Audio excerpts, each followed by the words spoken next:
Imagine someone tells you you don't belong here. You're an alien in this world. Your true home is somewhere else entirely. That sounds like the start of a revolution.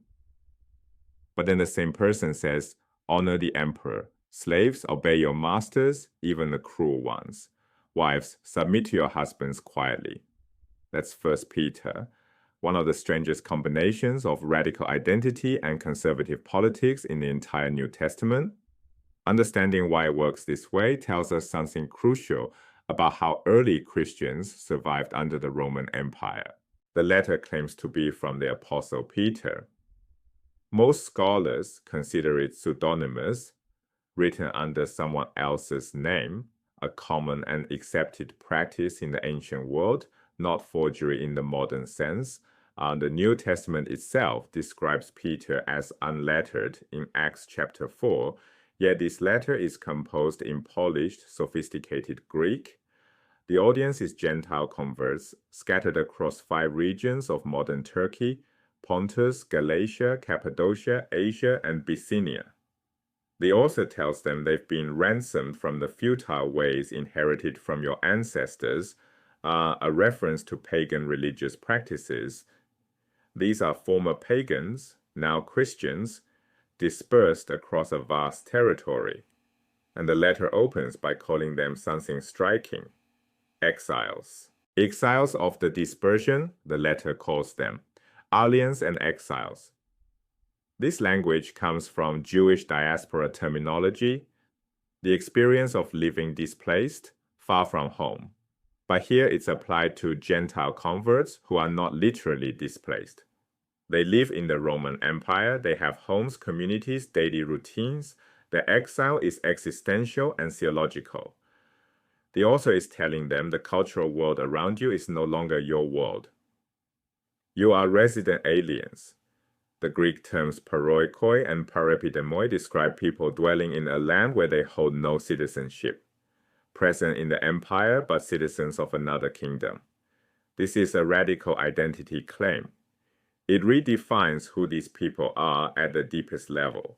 Outsiders, strangers, people passing through a world that is not their home. Given that cosmic outsider identity, the letter's political instructions are genuinely startling. Chapter 2, verses 13 through 14. Accept the authority of every human institution, whether of the emperor as supreme or of governors. Honor the emperor. Chapter 2, verse 18. Slaves, accept the authority of your masters with all deference, not only those who are kind and gentle, but also those who are harsh. The letter states explicitly that enduring unjust suffering wins God's approval. Chapter 3, verses 1 through 6. Wives, submit to your husbands, even non-Christian ones. Cultivate a gentle and quiet spirit rather than outward adornment. Chapter 5, verse 5. The younger must accept the authority of the elders. The pattern is consistent and emphatic. Every level of social life, imperial, economic, domestic, communal, receives the same command. Stay in your place. No resistance, no revolution, no resentment. A letter that declares its readers cosmic aliens, then tells them to behave as model citizens. The author isn't naive. He knows his communities face real danger. Chapter 2, verse 12 acknowledges they are maligned as evildoers. They face social hostility, suspicion, and possibly low-level persecution from neighbors and local authorities. His strategy is deliberate and pragmatic. A survival tactic scholars call protective accommodation, behaves so well that critics have nothing to point to. Chapter 2, verse 12, conduct yourselves honorably among the Gentiles, so that though they malign you as evildoers, they may see your honorable deeds. Chapter 2, verse 15, it is God's will that by doing right you should silence the ignorance of the foolish. Chapter 3, verse 15, defend the faith with gentleness and reverence. The logic is transparent. Don't give the empire a reason to target you. Blend in behaviorally even as you remain spiritually distinct. This is political quietism, deliberate non-engagement with political power. Not apathy, but calculated withdrawal designed to protect vulnerable communities. The radical inner identity is preserved precisely because the outer behavior is conservative. Spiritual revolution wrapped in social conformity. To see just how unusual this approach is, set it next to Revelation. Both 1 Peter and Revelation address Christians living under Rome. Both are apocalyptic. They believe divine judgment is imminent, but they draw opposite political conclusions. 1 Peter chapter 2, verse 17, honor the emperor. The author of Revelation could never write that sentence. Revelation calls Rome Babylon the Great, a whore drunk on the blood of the saints. 1 Peter tells slaves to endure harsh masters with patience. Revelation promises God will destroy those masters with fire and sulfur. 1 Peter counsels deference toward outsiders. Conduct yourselves honorably among the Gentiles. Revelation reserves loyalty exclusively for insiders and expresses open hostility toward Rome. 1 Peter frames suffering as something to endure patiently with God's approval. Revelation promises the violent annihilation of persecutors. Same empire, same faith, same apocalyptic expectations, fundamentally different survival strategies.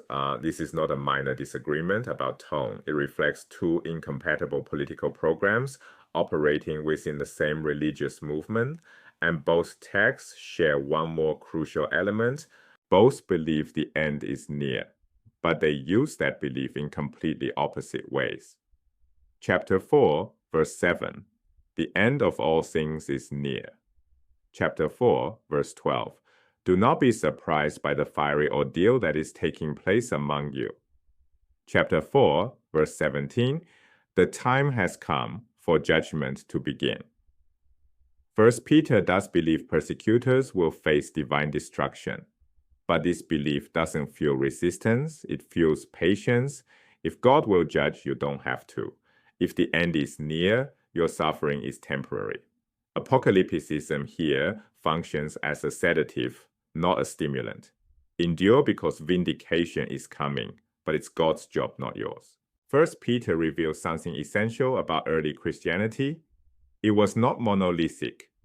Christians living under the same empire, holding many of the same core beliefs, arrived at radically different political conclusions. Revelation says, Rome is the beast, and God will burn it to the ground. Resist, refuse, or hold the line. 1 Peter says, Rome is temporary and God will judge it in due time. Meanwhile, submit, endure, and let your good behavior protect you. Both are apocalyptic. Both believe in divine judgment. Both expect the world to end soon. But one fuels defiance and the other counsels quiet endurance. The difference isn't in theology, it's in strategy. And that strategic diversity is part of how Christianity survived its most vulnerable centuries. Some communities resisted, others accommodated. Some shouted their defiance, others whispered their prayers and waited.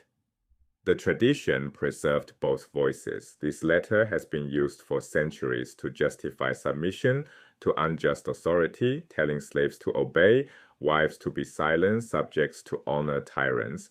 Whether that makes 1 Peter wise or dangerous depends entirely on where you stand. But you cannot understand early Christianity without understanding this voice alongside Revelation's very different one. Two letters. Two survival strategies. One faith trying to navigate an empire that could crush it at any moment.